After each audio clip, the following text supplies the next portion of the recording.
Hunter, and this is Confusional Arousals. I'd like to talk about choices today. I told a religious friend of mine about my agnostic, nihilistic belief system, and he said, "So, you don't believe in God?" I said, "I don't believe in anything." "Here's the problem with that," he says. "Enlighten me," I says. "So, if you don't believe in God and God does not exist, then you are right, and you win. But what do you win? You are dead and there's nothing after death, so you don't even get to gloat. But if you believe in God and God does exist, then you get to gloat and laugh at all the unrisen corpses of the unbelievers." He didn't say that exactly, but that is how I heard it. I do that a lot if you haven't noticed. So the only reason to believe in God is so you can gloat at the unrisen, I says? Well, that's one of the reasons. I had to admit that his argument made sense. A couple of days later, I was still thinking about it, and I decided that it was only prudent to believe in God. But which one? There are so many. I decided to follow my friend's logic. Many religions say that their God is a God of love. But why choose that God? If I die and God is a God of love, He'll forgive me my sins anyway because He understands that all people are scarred and flawed creatures. Like a puppy. If it has an accident, you forgive him. You don't condemn him to eternal damnation. No, I want a hateful, bitter God, because if He is the real God and I don't believe in Him, He'll hold a grudge. So, I have to find a God that hates everyone who doesn't worship Him. And I think I will vote for politicians who behave in the same way. I don't want a politician who will raise us all up. They will do that whether I vote for them or not. I want to follow the most childish, narcissistic candidate I could find.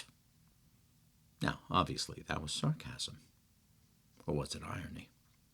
The difference, according to the interweb, verbal irony is a figure of speech that communicates the opposite of what is said, while sarcasm is a form of irony that is directed at one person with the intent to criticize. Could be both. Or it could be neither. Who knows? Apparently, sarcasm is a part of irony, but irony is not necessarily sarcasm. The whole, a square is a rectangle, but a rectangle is not necessarily a square thing. Incomprehensible, I say. But maybe I'm being ironic about the higher being and sarcastic about the imaginary politician whose name shall not be mentioned. So, do I know it all because I have hit upon the right answer? No, I know nothing. But hopefully I am posing some interesting questions. I don't believe in blind faith. I think if we accept anything as the truth without questioning it, we are scared of the truth. Let's talk about God again. If you look back into the Old Testament, lots of those superstars questioned God. Abraham negotiated with God over the destruction of Sodom in Genesis. Abraham asked God to spare Sodom if he could find 50 righteous people in the city. When God agrees, he continues to ask God to lower the number of righteous people needed to spare the city. The final number they agree on is 10 righteous people. I don't recall Abraham actually going to find those righteous people in Sodom, but I could be mistaken. Anyway, we all know how the whole Sodom thing turned out. But God was okay with being questioned. In Genesis 35, there's another bit with Abraham's grandson standing up to the big guy. "And God said unto him, Thy name is Jacob. Thy name shall not be called any more Jacob, but Israel shall be thy name. And he calls his name Israel. The name Israel is a combination of Hebrew words meaning wrestle and God. The name change occurred after Jacob wrestled with a mysterious man in the dark. Just wanted you to think about the first part of that sentence for a moment. Jacob wrestled with a mysterious man in the dark while preparing to face his brother Esau. During the struggle, Jacob realized that the man was divine, and after besting the higher being, asked for a blessing. God changed Jacob's name to Israel as a sign of Jacob's willingness to let God prevail in his life. So, Jacob wrestled with God and won. And winning is all that counts, especially in matters of faith. Now, there are many more examples of that in the Holy Book. People questioning God's judgment or commandments and things like that. So the deal is, if they are okay to question God, why can't we? And the answer probably is not that the higher being doesn't like to be questioned, but the mortal being who is shoveling that crap at us. He is the one who's afraid of the questions.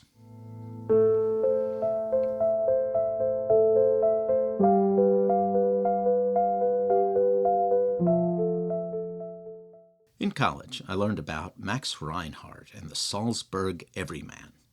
Austrian theater director Max Reinhardt, 1873 to 1943, revolutionized the theater through his productions. At one time, he had like 500 productions going on throughout Germany at the same time. His pieces varied from small, intimate performances with just a handful of actors and small audiences to huge productions with legions of extras.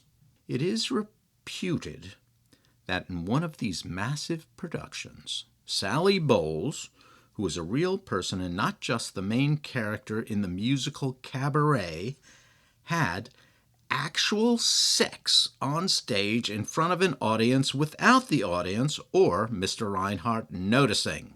Talk about your confusional arousals. Back to Reinhardt.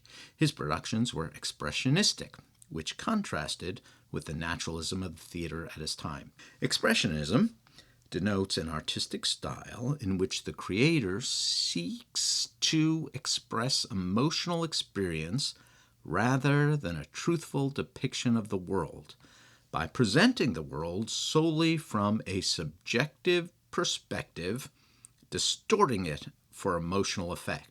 If you think about the painting by Edvard Munch, The Scream, you are thinking of Expressionism. In 1920, along with the composers Richard Strauss and writer Hugo von Hofmannsthal, he founded the Salzburg Festival, which is where Reinhold, along with von Hofmannsthal, created the Salzburg Everyman. Jedermann, in the German, has been performed annually at the festival since 1920 with a few exceptions. The play is based on a 16th century English morality play, Everyman. So the play's story was that God got pissed off at Everyman, which was the character's name, but very subtly hinted at all of humanity as well. God is pissed off at Everyman and tells Death to bring Everyman to face a heavenly tribunal. He could bring one person or thing to speak on his behalf. When Everyman realizes that the jig is up, he goes to his friends. They desert him. He goes to his family. They desert him. He goes to his riches. Riches tells Everyman that wealth is just a trap to destroy a person's soul. Disheartened, he calls out for help and notices a shriveled-up figure on the ground, which turns out to be his good deeds. Now, the thing that has always fascinated me about this play was that it illustrated how religion changes over time. We don't know who wrote the play. Anonymous is the author of note, which I think is pretty cool. Many artists created their work at this time not for fame, but to do good in the world. Presently, we are not considered successful unless we have $1 billion in the bank. How's that for alliteration, Anonymous? So, at this time, the church would have say over theatrical productions, and most theatrical productions were religious in nature. The point is that the play was spouting accepted church doctrine. And according to the play, the way to get into heaven was not to accept Christ as the Savior. Now, of course, that was in the play, but it wasn't the main point. The deciding factor about where you would spend all of eternity was entirely based on your good deeds, on what you did for others. I hope that's right. I hope that we will be remembered for our good deeds, for the kindness we have shown to others, and for our generosity when we had little to share, but we shared anyway. This gives me hope to go on, even when times are growing dark, when our world seems like it is beginning to crumble. Now that would have been a nice place to end this episode, so pithy and so deep. But it is not as long as I generally want episodes to be, so give me a moment to think about more deep thoughts.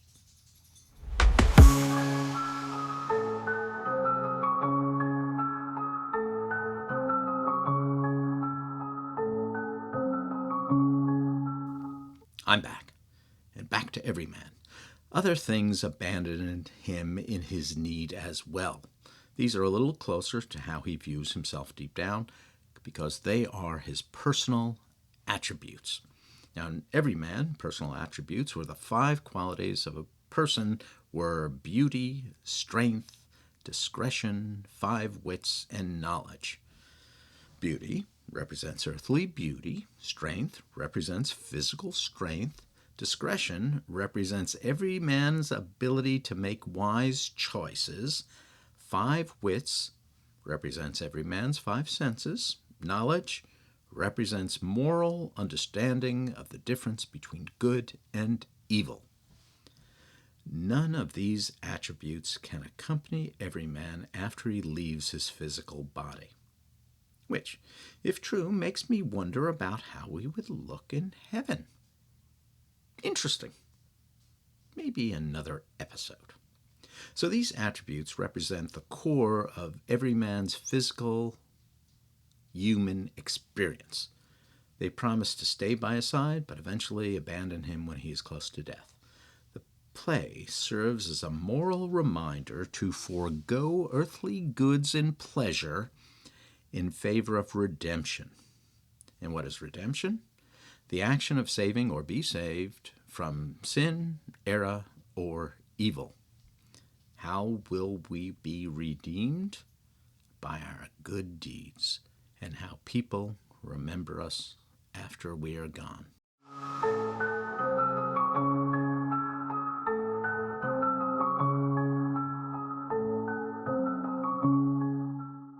I have done Everyman at least 3 times. I was once God.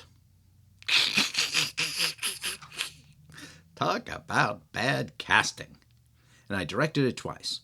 Once in a reasonably traditional way, although I have been told I took the self-flagellation scene a bit too far. In case you are unfamiliar with the term, it means whipping yourself, which was a form of penance in the Catholic Church, especially during the Middle Ages. I still have my collection of Cat of Nine Tails in a suitcase somewhere. And once, inspired by the original, I updated it and called the newly reimagined production Everyman 91, because I did it in 1991.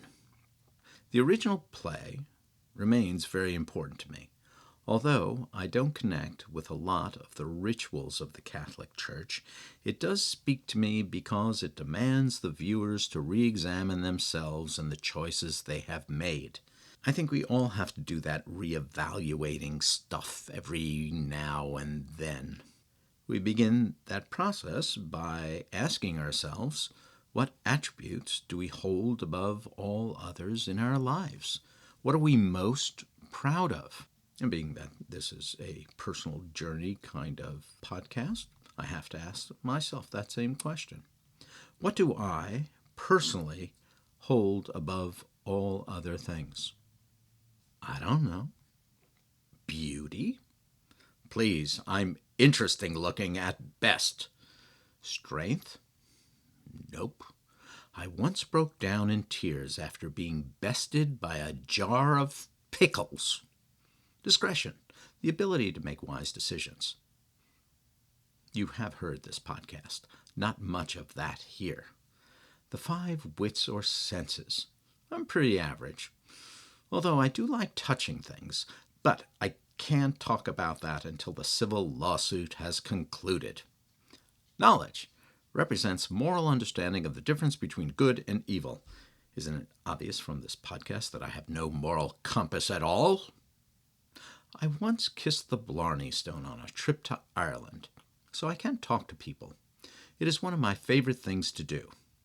Maybe that is my superpower, and when I talk, I try to make the other person happy.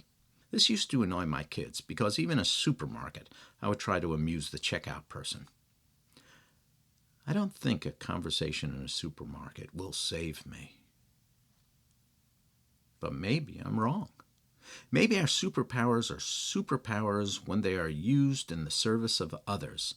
We all have gifts, but we have not been given those gifts to only benefit ourselves. It is what we do for others. I only remember a couple of stories about my maternal grandfather. He died before I was born, but every once in a while my mother would share. He had a plumbing business and was very successful before my mother was born. My mother was born, you see, 2 days before the stock market crash of 1929. She never saw how successful her dad was, but he was a good person and she loved him. He was a strong man, and one day he came upon an auto accident. The car had run over a child, and the wheel was still pinning her down. My grandfather lifted up one end of the car so that the other people standing around could pull her out. He saved that girl's life. The only other story I remember about him was that he died of a broken heart a month after his wife died. I never met him, but I knew by his deeds he was a strong, compassionate, and loving man. And that's pretty impressive.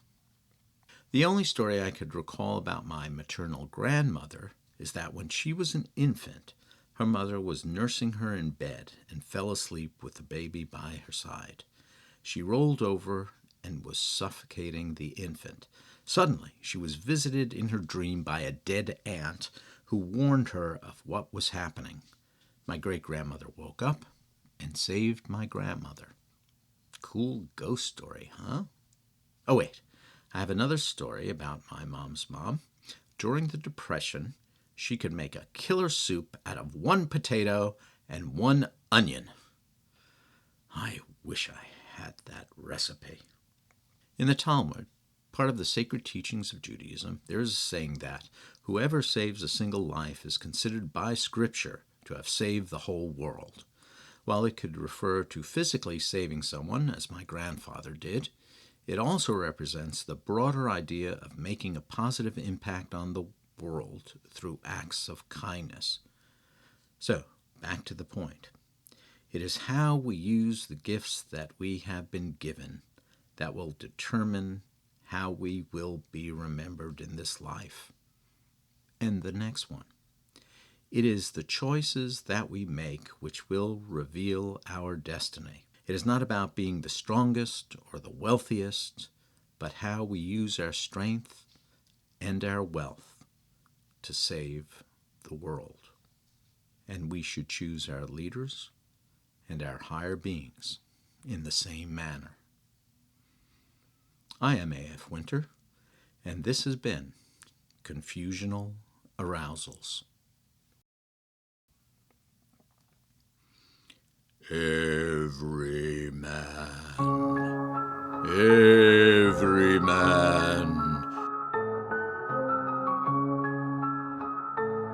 Everyman. You've forgotten me, but I ain't forgot you. Black and hot corrupted deeds and folk view. Wicked man playing games, think you invincible. Your own acts gon' make you miserable. Every single move like a shadow in the dark. Can't hide from the truth when you left your mark. Spitting lies, flying high, think you above the law. Soon you'll be the one who takes that fall.